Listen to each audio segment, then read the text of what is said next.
to another episode of the Daft on Draft podcast. We, in a couple of hours of this recording, will have the first college football playoff game going on. As you guys are listening to this, we will have three more going on today.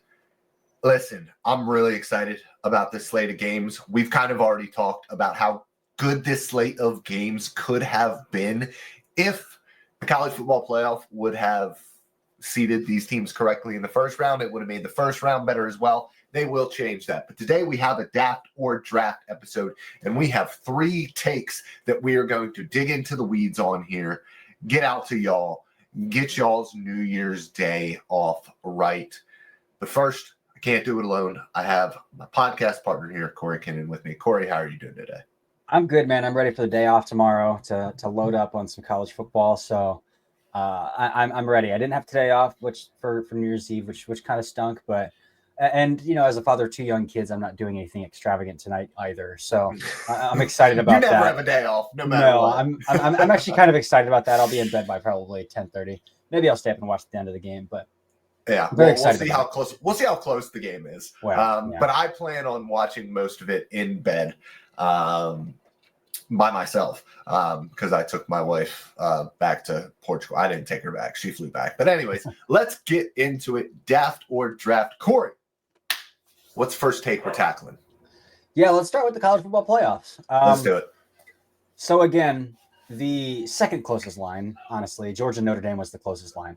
Second closest line, though, is number 1 Oregon versus number 6 Ohio State. And early in the season, Ohio State lost by 1 point on kind of a Will Howard bonehead, like a Will Howard bonehead play, sliding down inbounds with no timeouts and no time left on the clock. Plus a Jeremiah Smith push-off that I don't know if that would get called in any other game, any other time as well. But so the Daft on Draft for this one is after Ohio State blew out Tennessee as well, the winner of the Rose Bowl will win the national championship. Dang. So the wording of this makes it difficult because there are still, at the time of this recording, there are 6 teams outside of those two. So just from an odds perspective, the odds are not in their favor. Do I believe that the 2 best teams are playing in this game tonight? Yes, I do. Mm-hmm. And so from that perspective, I will say yes. First of all, nobody's beaten Oregon all year. Boise State played a 3-point game against them. I'm still trying to figure out how that happened. Penn State played a really good game and still really couldn't keep up with Oregon. Mm-hmm. Ohio State was the closest game. Ohio State, outside of the Michigan game, and weird things happen in rivalries, and you can't trust college kids no matter what. Mm-hmm. I think whoever wins this game is going to win the national championship. When I look at the other side of the bracket, when I'm looking at Georgia, and I'm looking at, I'm sorry, it's not Georgia on that side. It is, why can't I think? It's Texas and Arizona State on that side, right? With Oregon and Ohio State. It is Texas, yeah. Okay. So you're just assuming Arizona State's gonna lose. I'm kidding. I think both of those teams are better than Texas, and I say that because I just don't know if the Texas offense with Quinn Ewers is going to be able to keep up against defenses that are that good. Because Oregon's defense is good. Ohio State's defense, as much as we like to clown on Denzel Burke for the game against Oregon, is really good. He's got a redemption arc tomorrow night. So he does have a redemption arc tomorrow night. I think whoever wins that Oregon-Ohio State game wins the national championship. I'm going to draft this as well. Again, I think Texas would be the other team that would do it. But I don't trust Quinn Ewers. I trust Texas's horses, their offensive line, their defensive line, their skill players. I trust everything except for the most important position on the football field with that football team. And again, I think Steve Sarkisian can scheme up a lot. But we've even seen with Sark's offense the limitations that Ewers presents in that offense, and it's pretty steep. So I'm going to draft it as well. And mainly because on the other side, I don't think Notre Dame or Georgia can score points. Yeah. I don't think they can score points. And then Penn State is still kind of the wild card for me, but again, James Franklin. That's the big reason for me. And, so and quarterback questions there too. That's true. Drew Aller has not played well 2 weeks in a row. Yeah. You can flip the Big Ten championship game however you want. The tape tells a different story. He did not play well in that football game. So I'm drafting it as well. Daft or draft number 2. So in the current draft order, we have the New England Patriots, Tennessee Titans, Cleveland Browns picking top 3. 2 teams that need a quarterback, the Titans and the Browns. Outside of that, however, let's go through the avenues here. Is it going to be like 2022 where nobody wanted to trade up for a quarterback in that class, and only one went in the first round, and the 22nd, I think Kenny Pickett went, something like that, to the Steelers? Mm-hmm. Or is this going to be 2015? I was thinking about this the other day as well. This quarterback class might be a little bit more like 2015 than any other class with Goff, Wentz, even the play style of those 2 guys comparatively to Shedeur. Oh, you mean 2015 with Jameis and Mariota? 2016. Or 2016. Yeah, okay. Yeah, 2016 with yeah. Goff, Wentz. It parallels that. And people traded up for Goff and Wentz. The Rams traded up and the Eagles traded up in that class. So it's definitely possible that teams could get desperate and trade up like they did that year. But after draft year, if New England stays at 1, can't find a trade partner, Abdul Carter goes first overall. Yes. I don't see any other option here. I love Travis Hunter so much. But when it comes to like scheme culture fits, I don't know if I've seen a better New England Patriot outside linebacker pass rusher than Abdul Carter. I think he fits perfectly into the mold of what they always look for in their outside linebackers. And he does it at an absolutely supercharged level. So I find it hard to believe, even though they can always use corners, but New England has always, and it's obviously different now because their head coach is no longer their old head coach, the best of all time, and Bill Belichick, somebody who found talent at corner very, very easily in later rounds and in UDFA players and got the best out of them. I think they will continue to go that route with that. And they have Gonzalez on the outside. And they're going to go with Carter at number 1. And I know that they need wide receiver as well. So the wide receiver and corner need, because you can never have enough guys who can cover. You can never have enough guys that can catch passes. But there's a reason why edge rushers get paid about $10 million more than corners. Yeah. I am going to draft it as well. The parallel to Matthew Judon. Yeah, Matthew Judon's 20 pounds heavier. Like, I get that. But that stand-up Sam role that you were talking about it's too seamless for Abdul Carter. It's too seamless. And again, medicals, interviews, backgrounds, things like that aren't being taken into consideration in this scenario as either. Like, things could pop up, sure, but like Matthew Judon's first 2 years in New England, he had 12.5 sacks and 15.5 sacks. He was hurt last year and only had 4 sacks in 4 games, which is still really good production. 4 sacks in 4 games. So like Gerard Mayo clearly relies on that player, that role. Right now it's Anthony Jennings. And Anthony Jennings is a fine player. But I was a huge Anthony Jennings fan. I'm so glad he found a role. Yes. But like, we're talking about Abdul Carter in a premium position on a team that just needs to add some talent. They have their quarterback. Sure, get wide receivers.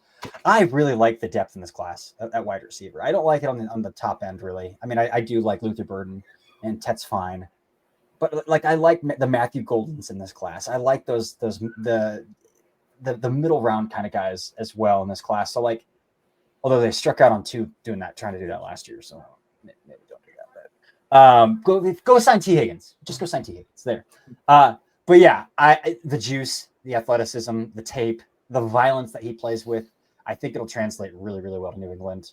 It's too seamless of a fit here. And I'm going to draft that as well, that Abdul Carter would be the first overall pick if New England can't find a trade partner. How did you feel about Polk coming out of Washington compared to, just compared to McMillan? Yeah, so last year was the least amount of work that I put in the draft class in a long time, just because my daughter was born in November. Yeah. So I didn't have the bandwidth to really dive in.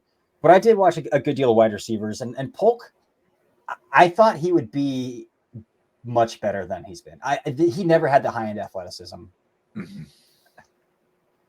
But he did all of the little things. He was the consistent receiver at Washington that did the little things well, stacked well, and was able to still separate with his hands a little bit. So I'm shocked at the lack of anything they've gotten out of him as a rookie. And that's been an issue in New England forever with wide receivers. Mm-hmm. They have really struggled to find that position. So, Abdul Carter, and keep throwing darts. And there's so many guys like you were talking about. Even when you look at like the top of the second round, and Trey Harris might go a little bit later because of the athleticism there. But like maybe Emeka Egbuka falls because he doesn't test all that well. Like there are guys that are going to be there at wide receiver. You talked about Golden already. There's Isaiah Bond is very much a player that the Patriots would not be afraid of. Yes. Yep. The Patriots are not afraid of character issues. They just have never. And again, things can be different. The Belichick's not in the building anymore, right? Like it's a lot different when Belichick is in the building. They were not afraid of guys who had perceived character issues, who had documented character issues. Mm-hmm. We've heard some things on Isaiah Bond, whatever. But like that's a player that traditionally the Patriots wouldn't be afraid of. Are they now with Elliott Wolf kind of leading the charge and with Belichick out of the building? Who knows? But yeah, like they're gonna go out. They're gonna go out and draft Kyron Lacy in the second round, right now. That 25-year-old, like Alec Aymanor, that would be a great receiver to throw in there with Felton. Ty Felton in like the third round. Yeah, there are some fun names in the middle rounds. Jalen Higgins, Iowa State, Savion Williams, TCU. Like there are some fun playmakers in this draft class in the middle rounds. Yeah. So yeah, I would take Abdul Carter. Yeah. All right. The final Daft or Draft here on the Daft on Draft podcast. We got to take a moment to talk a little bit about the ReliaQuest Bowl that happened earlier today. We're recording again on Tuesday night here. And boy, Jalen Milroe, it might be time might be up to talk about just the tools of Jalen Milroe, because he is like 2 years away from being 2 years away as a quarterback at this current juncture. He looks completely broken. He does. And I've talked on this podcast. I've been told from people in the league that teams have NFL grades on Jalen Milroe as a running back. Jalen Milroe is 6'1" and 220 pounds and runs a 4.340. He is built like a running back. So Daft or Draft here, and again, the kid just went 16 of 23 for 116 yards, and I mean the first quarter was about as brutal as it could have been for him in that game as well. Daft or Draft here, if Jalen Milroe declares as a running back, he would be one of the first 5 off the board in the 2025 NFL Draft. Daft. I'm going to say Daft. Okay. And I'm going to Daft it because this class is so good. This class is so good. And you can talk to 10 different guys who are draft nicks and get 10 different orders, 10 different top 5s, 10 different top 3s. Like, that's the way that this goes. There are so many names that guys like. I mean, I'm not even a Quinshon Judkins guy. But Judkins is still getting top 5 talk. Ollie Gordon is still getting top 10 talk. People like Jaquavius Marks because he's caught 500 passes in college, and Kiner makes big plays, and Raheem Sanders is fun, and Phil Maffa is huge. Devin Neal is an underrated guy who can make big plays. And then you have the top guys in Ashton Jeanty and Caleb Johnson and Nick Singleton and Amarion Hampton, and for me, Travion Henderson. And like for me, all of those guys are first or second round grades. And I love Jalen Milroe as a runner, but I don't think he gets there as a running back on my board even with the athleticism, because I've consistently seen 4-3 guys who aren't very good at playing football. And I understand what he does as a quarterback running the football, and even as a runner on designed runs is very good. But you have that added element of his legs and the legs of his backfield mates as well. That add a gap that you have to defend in the run game, where if he goes and plays with the corpse of Kirk Cousins, he's not going to get that.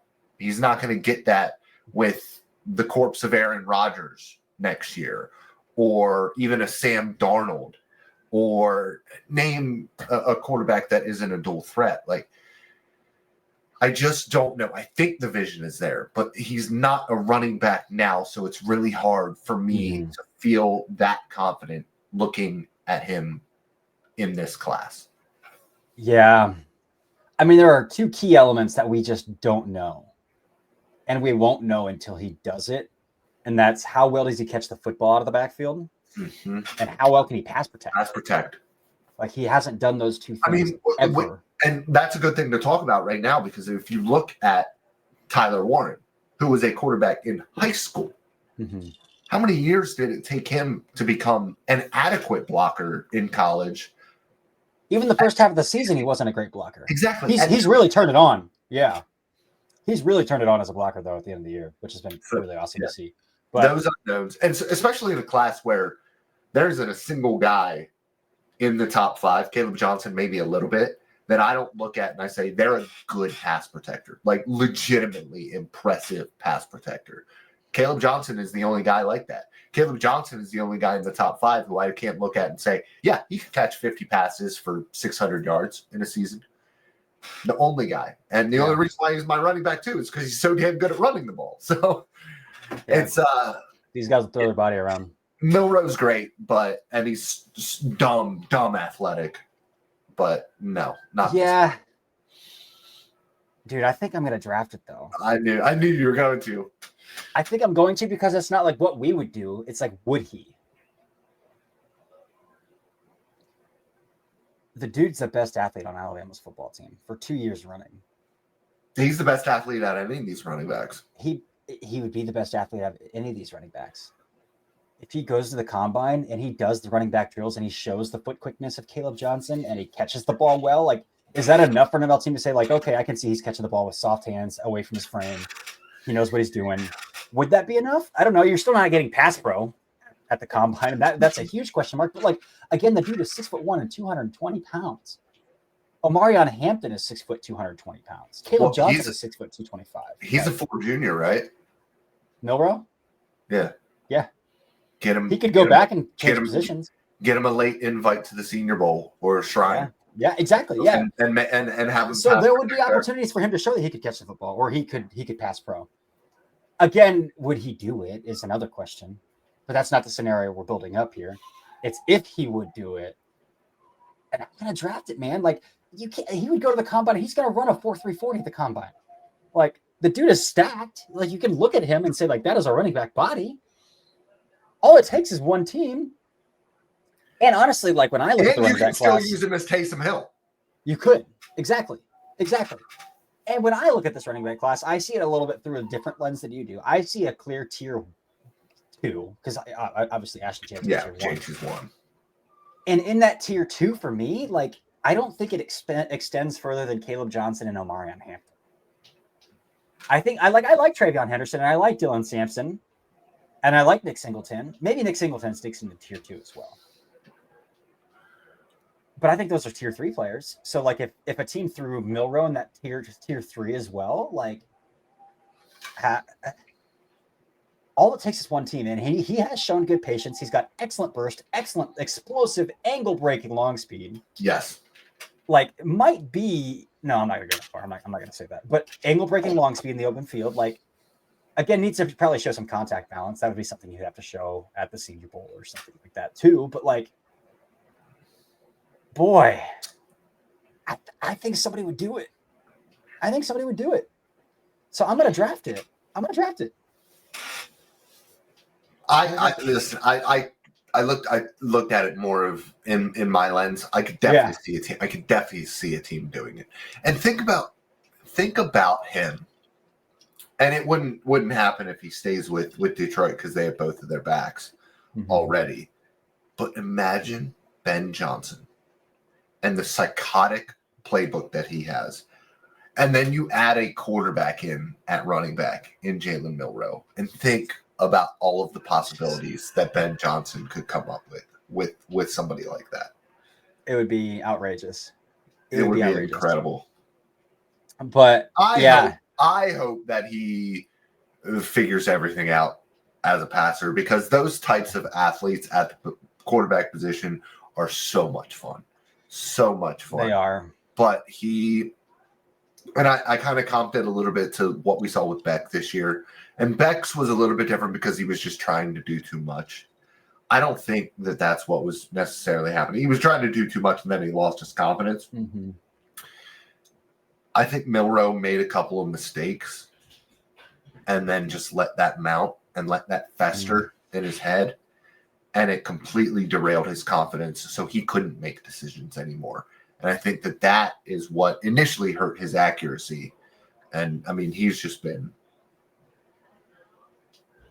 we've talked about it, undraftable at quarterback since it's been bad. Since the Vandy game. Yeah. And the Vandy game, he played well. They lost, but he played well. Since then, he's been terrible. Yeah. I would agree with that. So, yeah, we'll see. I mean, he hasn't declared. Another question is, with Bama taken back, or is Bama going to tell him to portal out if he yeah, I don't know. Bama might be looking to move on. Like, it might. So that's a big question too. Boy, maybe like speaking of contact balance a little bit here, and we'll wrap it up. But like, I think some of his ability to break sacks and things like that might translate to contact balance. He's a tough dude to bring down. Yeah, I mean, at the end of the day, he's got lower half explosiveness out there. Yeah, it's a bit like Cam Ward, where it's like he's still 6'1", 225. Like, he's a big dude. So yeah, and as a quarterback, you're more trying to avoid hits than deliver them. As a running back, he might change that a little bit. It might help him out in the contact balance department. Yeah. But what I will say is that, like, first and second level explosiveness through the hole, I don't think anybody else has that like he does in this class. Maybe Omarion Hampton, because Hampton, when he accelerates, goes. But he does.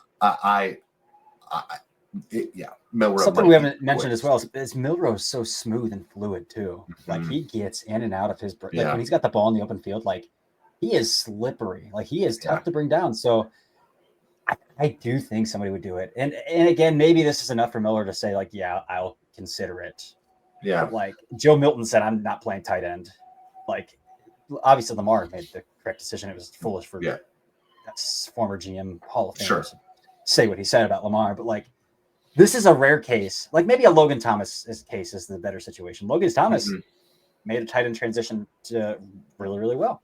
Yeah. Really, really well. And had a decent, 4-year stretch before injury started to mount up on him. So, like, it's definitely possible. And I think it's more of a pride thing for some of these guys more than anything. But, like, I think Milroe's just got to know how explosive he is and how much of a playmaker he is with the football in his hands.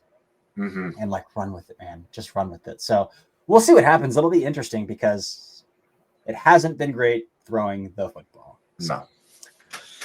But that's all I've got, Dalton. Yeah. It's almost time for some college football playoffs action. It is almost Penn State, Boise State on deck. So I'm gonna throw my son in the tub. I'm gonna get him cleaned up to bed, and then I am watching that Penn State Boise State game. I love it. Well, that is it for this episode of the Daft on Draft podcast.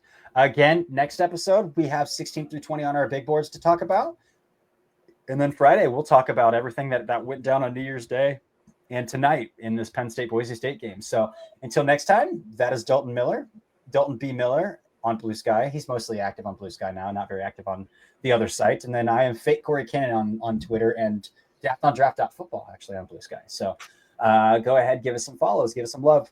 Until next time, enjoy some football. Goodbye.